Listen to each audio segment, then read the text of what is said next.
Hey dear, welcome back to our channel App Hacks. On today's tutorial, I'm gonna guide you how to switch back to personal account on Instagram. To get started, let's hop into Instagram application. Make sure to sign in on your Instagram account. Once you get access on this Instagram page or the home screen of Instagram, you need to tap on the profile icon which is at the bottom right corner.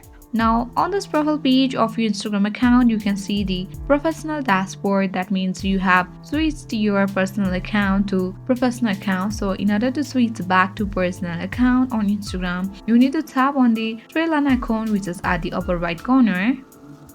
Now on this expanded menu, tap on settings and privacy.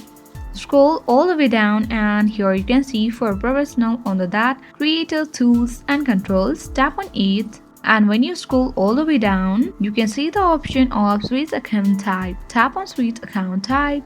And here, if you want to switch back to your personal account, tap on switch back to the personal account option. And now, you need to confirm that you want to switch to personal account. Tap on switch to personal account.